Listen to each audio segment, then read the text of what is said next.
Okay, hi guys, welcome to Biology Online with Henny van Vuren. Okay, hi year 13s. As always, I hope you guys are doing great. Anyways, just recapping on what we did yesterday on cultural evolution.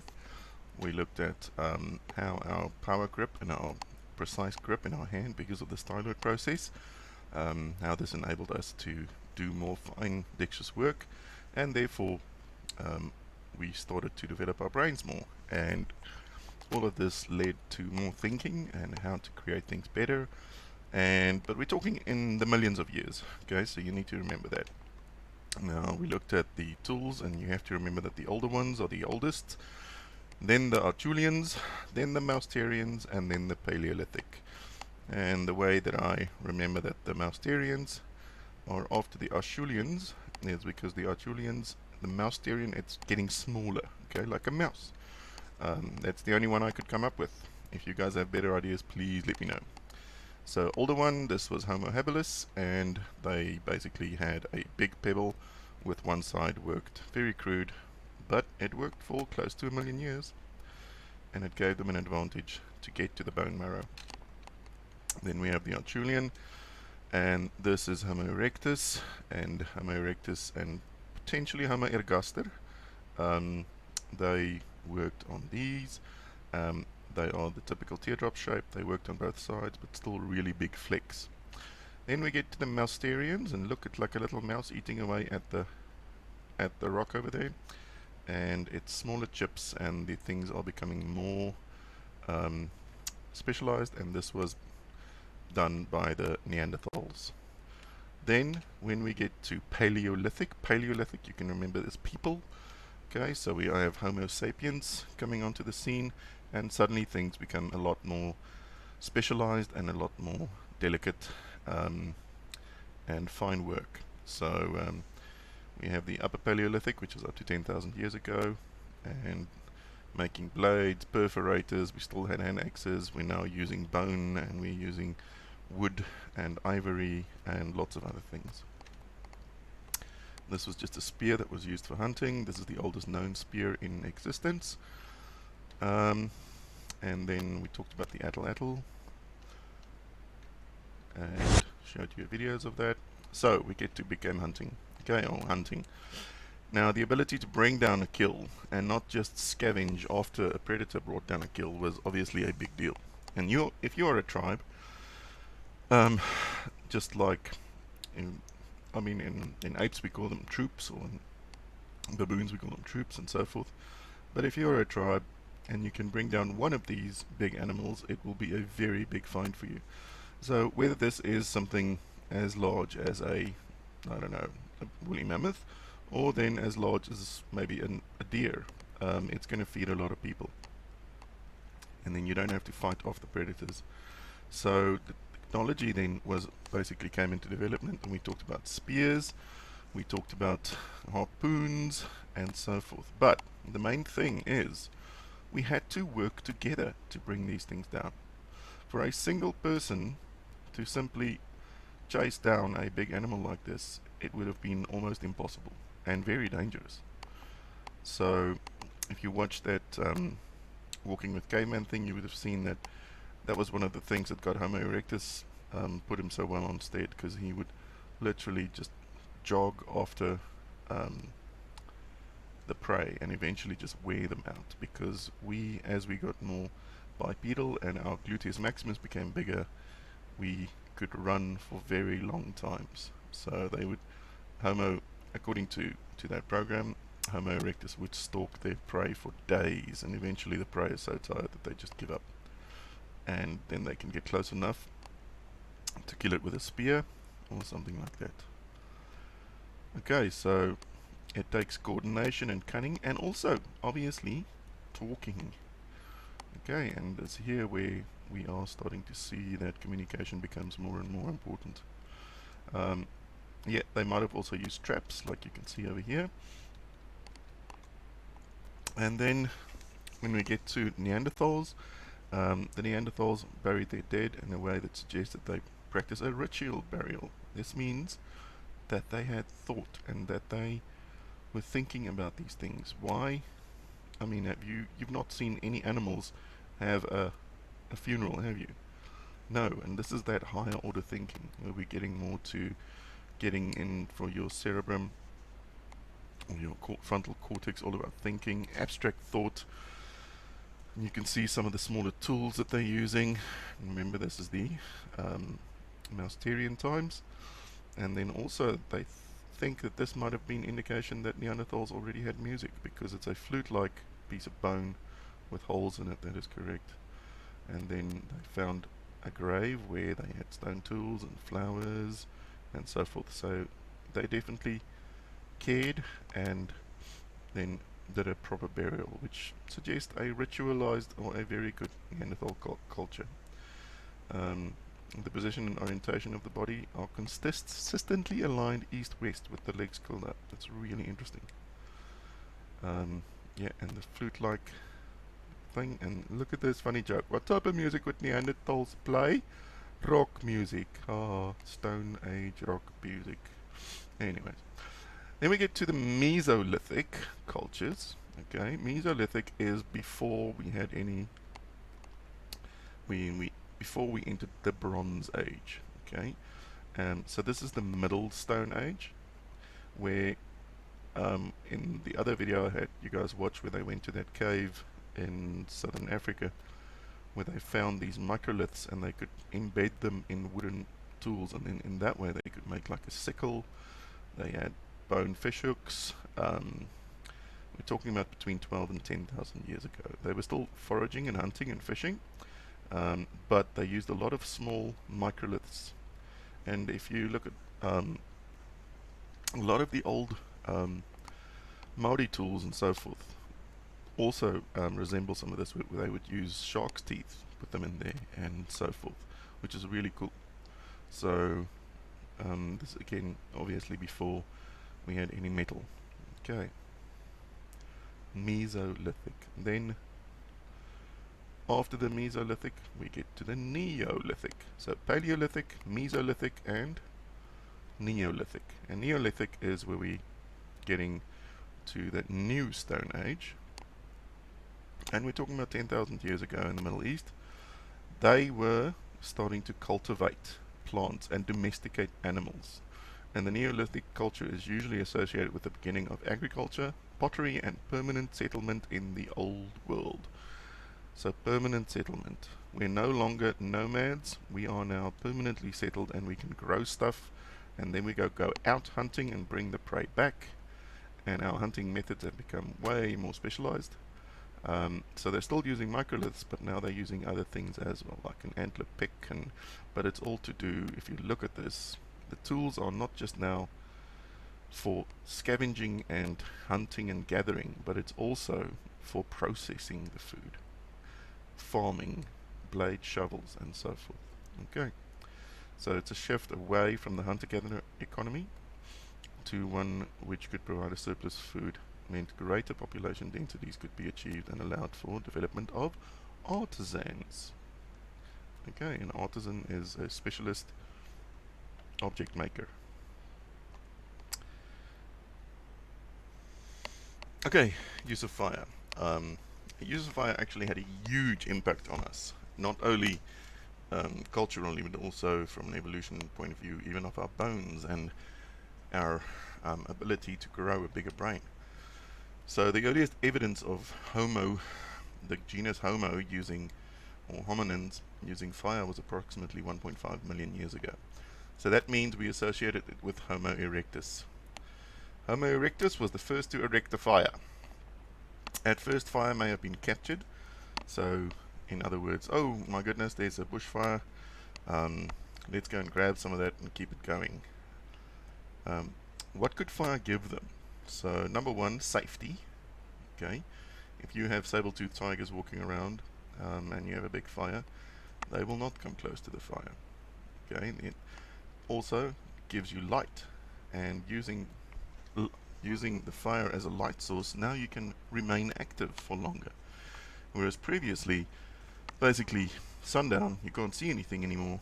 There is no light except for the moon, and bang, there you go.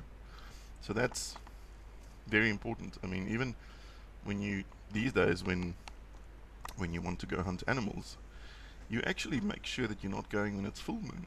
The reason is that when it's full moon, or the closer you get to full moon, the more active the deer and animals will be at night time. Consequently, when you go at daytime, they usually resting and lying down, and especially in Africa where it gets really hot, they will just lie down. So you need to check the amount of light that is available, and having fire gave us more light every night. Also then the ability to cook our food. So when you think about cooking, when you're cooking, you are doing a few things. You're making it easier for yourself to get the nutrients out of it and your body to extract the nutrients. You're making it more tasty and also making it more digestible. But another big thing is that you're killing bacteria. So you're using cooking as a way to preserve food, or just make it last longer, okay, and make it safer. How do we make water safer? We boil it. So it's the same type of idea as that by cooking your food properly, you will kill pathogens and consequently stay healthier, live longer, more nutrients to the brain. Natural selection says, the guy with the best nutrition is going to be the best fit. So cooking helped them. Okay, then also preserving it by smoking, which is basically a dry curing process, and you're using the smoke heat so that you can actually then cure it. And what that gave them was, having preserved food meant that they could actually take this with them on long hunting journeys. So it made them more mobile. By having food that they can take along, it made them more mobile. It gave them the adaptive advantage of that, and suddenly they could now move into areas where potentially they couldn't go before. Also, another thing that was really important, and this is one of the reasons we think why it took a long time for them to go into Europe, was because it was cold there. And if it's cold, you want some heat. So by being able to tame fire or to make fire, you can warm yourself, and therefore you can migrate to colder regions. So all of these things come into play. Furthermore, making better weapons and tools. So if you take wood and you dry it out in a fire, the tip will actually become harder. So hardening of spear tips and other wooden tools that they needed to do as they improved their weaponry and their tools. And also we talked about protection from predators. And helping to hunt. So they would actually they could potentially set fire on one side of a area and then wait for the animals to flee in their direction and then easily capture the animals. It could be another way. I mean, we know that the Māori did that with the moa, where they would basically have the hunters on one side and then people make fire on the other side, and the moa would run away from the fire right into the hunter. It's kind of like setting a trap. So fire was very important. And this picture over here is what is called a bow drill, and they use the bow drill to basically rotate this upright stick, and by rotating it you're causing friction, and eventually the friction is hot enough that it will start a little fire. And I will do my best to demonstrate that for you guys. Normally, if we're back at school, we would have done that in class and tried to get it going there. We've talked about this, Homo erectus. Oh, the other thing that fire brought was engagement. Coming together, sitting together and chatting, strategizing, telling stories around the campfire.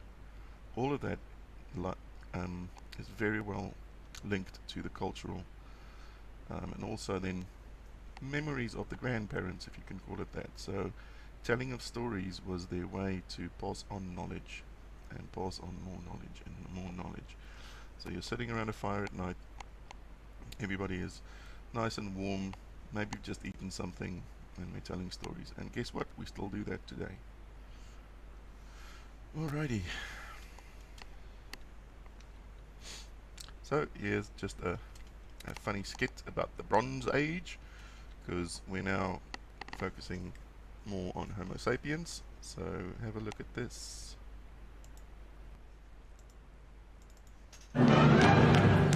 Redbeard, do you think if I finished chipping this flint by a time when sun is hottest, you could get it tied to a stick by a time when we all get hungry? I don't think so, Big Feet. You're forgetting. Today we've all got to go to clearing where we go sometimes, from time when cricket shut up until time when we go back to our huts. Really? What for?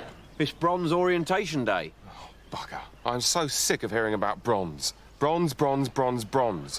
What's wrong with stone? Does stone not work all of a sudden? Well, they say that bronze will revolutionise the way we hunt together. Well, maybe, but I can't be doing with it. Horrid, shiny stuff. Ugh. Guys, this is Hairyback from Tribe in the Valley who have lots of jewellery all of a sudden. He'll be leading our Bronze Orientation Day. Hairyback, this is Big Feet and Redbeard, our foremost chipper and tire. Oh, great. Well, you're exactly the kind of people I need to get through to. And my message for you is this. Don't be afraid of bronze. Really. Unless, of course, someone is attacking you with a bronze axe, in which case you should be afraid, because bronze is brilliant. Meet bronze. Bronze is your friend. Bronze is user-friendly, multi-purpose, exciting, zeitgeisty, and most importantly of all, it's slightly shiny. Every day we're finding new uses for bronze. Bronze plates, bronze cup, bronze hats, bronze shoes, even bronze windows. And bronze doesn't even need to be chipped. So, stone is dead, prepare for the age of bronze. Thank you. Yes, you have a question. Yeah. When you say bronze doesn't need to be chipped, right, my question is, doesn't it? No. With new modern smelting, old-fashioned chipping is a thing of the past. Right, because I'm a chipper, you see. Right, well, I won't lie to you. Chippers, as a breed, are going to go the way of the saber-toothed tiger. Ah! No, I mean they're going to be extinct. But have you thought about retraining as a smelter? No, I haven't. I mean, smelting may be fine for the lads, but I'm no smelter. And while bronze may be terribly clever, stone was all my old dad ever needed to feed a family of as many hands as I have and then more than that. I just say, as a tribe, why don't we leave the bronze to the smart Alex and the whiz kids, and we'll just carry on using stone axes like we always do? Because if you do, the tribes with the bronze axes will kill you, and then take your stone axes, and then throw them away because they're rubbish. Oh. Yes? Will the bronze still need tying to sticks? Oh, yes. Cracking. Anyways, just for interest sake, that why do you think we don't have a copper age? Because copper was used in the 9,000 years ago in southeast Turkey, and they could cold hammer it. And it's simple, because copper is simply too soft. So they, I don't know who did this first, but they added an alloy of tin and copper. So they added tin to their copper, and that was what then gave them a much harder metal that they can still use. So the oldest examples of knives, metal knives that is, and then eventually swords, are from this area in Turkey. And yeah, they're definitely bronze, as far as I know. Okay, so Bronze Age cultures, we're talking about, remember we had Paleolithic, Mesolithic, Neolithic, and eventually we get to where we now make pottery. We use stone heads and axes, buttons, as you can see there, which is made from a stone called lignite, flint knives, and then you get to the Bronze Age, 5,000 years ago. So the first bronze created by smelting of an alloy of tin and copper. Bronze was used to make implements, vessels, weapons, although stone implements continued to be used. So that only took them about, look at this, 4,000 years to get from copper to bronze, and 2,400 years to realize that they heat the copper, they can actually melt it and make it easier to work with. Yeah. Pottery made from fired clay became very valuable for storage. So if you collect a lot of stuff, you now had a place to store it. Think about it. This was their systema of the day. They didn't have systema. So where do you keep your stuff? and keep it safe. Suddenly now you have a vessel that you can keep stuff in, which is great. And we're going to call it a day there. Next time we'll talk about art and so forth. Okay, thank you guys. If you have any questions, please reach out to me, and as always, keep safe. Thank you. Bye.